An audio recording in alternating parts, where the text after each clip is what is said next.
La parole est à monsieur Éric Coquerel. Merci. Cette question s'adresse à la ministre du Travail. Madame Pénicaud, à chaque fois que votre nom apparaît sur un projet de loi, il projette une ombre sur la vie de ceux qui n'ont que leur force de travail pour vivre. Vous avez déjà crucifié le code du travail et favorisé les CDD et la précarité, notamment avec vos mal nommés CDI de projet. Madame Pénicaud, le crime serait presque parfait. Après avoir fait exploser le nombre de contrats précaires, je rappelle que 80% des emplois que vous vous vantez d'avoir créés grâce à votre politique sont des CDD. Voilà maintenant que vous reniez leurs droits en durcissant leur accès au chômage indemnisé.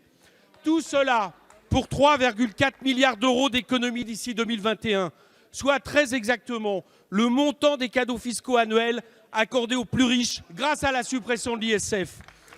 Cette comparaison dit tout de votre politique, jamais trop généreuse avec les riches, jamais trop dure envers les défavorisés.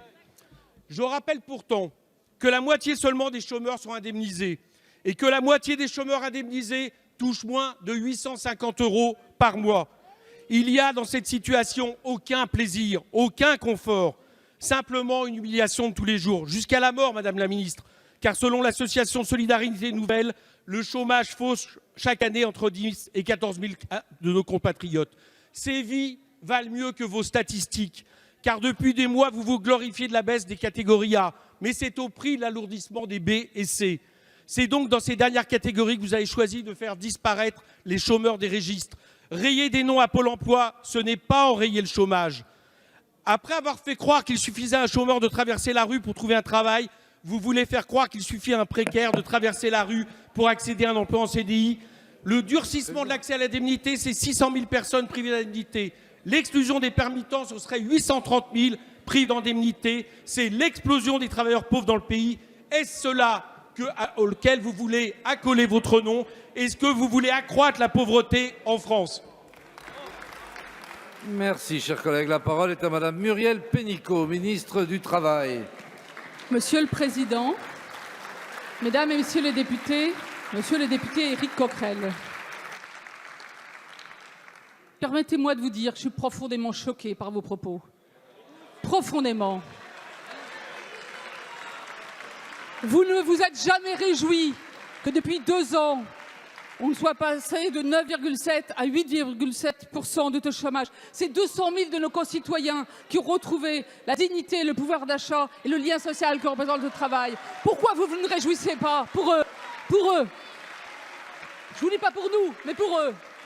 Pourquoi vous vous réjouissez pas que 26 millions d'actifs vont avoir droit, enfin, un vrai droit à la formation qui n'a jamais existé et qu'en novembre, ils auront leur application, ils auront leur vrai droit à la formation?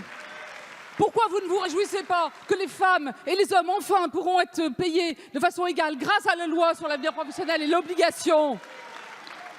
Pourquoi vous ne vous réjouissez pas que l'apprentissage démarre et que certains de nos jeunes, enfin, retrouvent la possibilité d'un espoir et que leurs parents soient moins angoissés pour leur avenir? Mais comment vous pouvez ne pas vous réjouir sur ces nouvelles qui concernent nos concitoyens?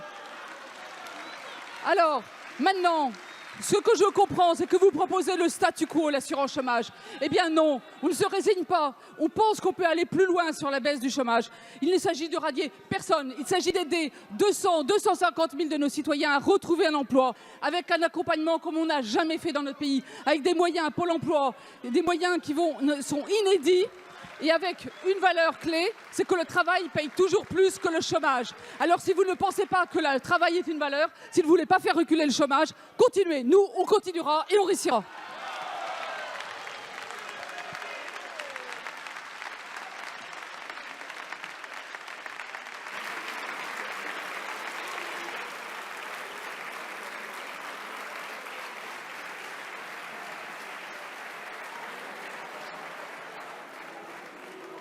La parole, s'il vous plaît. S'il vous plaît. Un peu de silence. S'il vous plaît, un peu de silence. S'il vous plaît.